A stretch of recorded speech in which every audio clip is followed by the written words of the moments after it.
சூரா அல் ஜுமுஆ.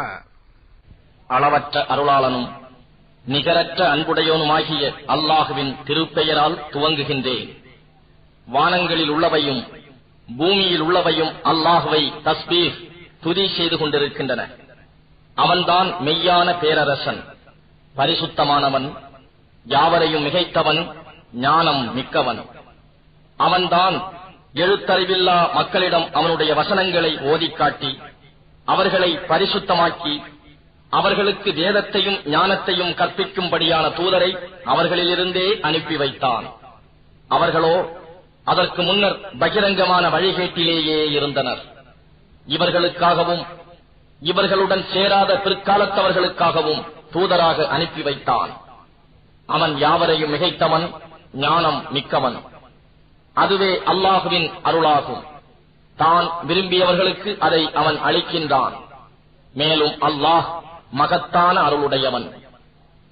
எவர்கள் தௌராத் வேதம் சுமத்தப் பெற்று பின்னர் அதன்படி நடக்கவில்லையோ அவர்களுக்கு உதாரணமாவது ஏடுகளை சுமக்கும் கழுதையின் உதாரணத்திற்கு ஒப்பாகும். எச்சமூகத்தார் அல்லாஹுவின் வசனங்களை பொய்ப்பிக்கிறார்களோ அவர்களின் உதாரணம் மிக கெட்டதாகும். அல்லாஹ் அநியாயக்கார சமூகத்தினரை நேர்வழியில் செலுத்த மாட்டான். நபியே, நீர் கூறுவீராக, யகூதிகளே, மற்ற மனிதர்களை விட நீங்கள்தான் அல்லாஹுவுக்கு பிரியமானவர்கள் என்று எண்ணுவீர்களானால், மேலும் அவ் எண்ணத்தில் நீங்கள் உண்மையாளர்களாக இருப்பின் நீங்கள் மரணத்தை விரும்புங்கள்.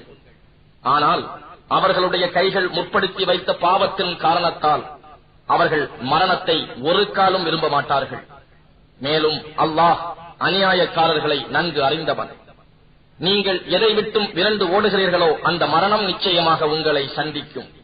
பிறகு மறைவானதையும் பகிரங்கமானதையும் நன்கு அறிந்தவனிடம் நீங்கள் கொண்டு மீட்டப்படுவீர்கள். அப்பால் அவன் நீங்கள் செய்து கொண்டிருந்தவை பற்றி உங்களுக்கு அறிவிப்பான் என்று நபியே நீர் கூறுவீராக.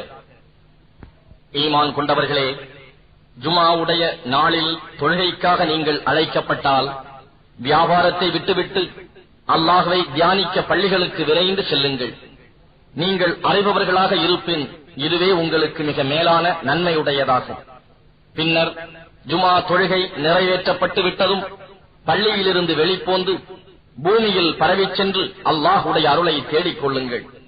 அன்றியும் நீங்கள் வெற்றியடையும் பொருட்டு அடிக்கடி அல்லாஹ்வை அதிகம் தியானம் செய்யுங்கள். இன்னும் நபியே, அவர்களில் சிலர் ஒரு வியாபாரத்தையோ அல்லது ஒரு வேடிக்கையையோ கண்டால் அதன்பால் அவர்கள் சென்று விடுகின்றனர். மேலும் நின்ற வண்ணமே உம்மை விட்டு விடுகின்றனர். அல்லாஹ்விடத்தில் இருப்பது வேடிக்கையை விடவும் வியாபாரத்தை விடவும் மிகவும் மேலானதாகும். மேலும் அல்லாஹ் உணவளிப்பவர்களில் மிகவும் மேலானவன் என்று நபியே நீர் கூறுவீராக.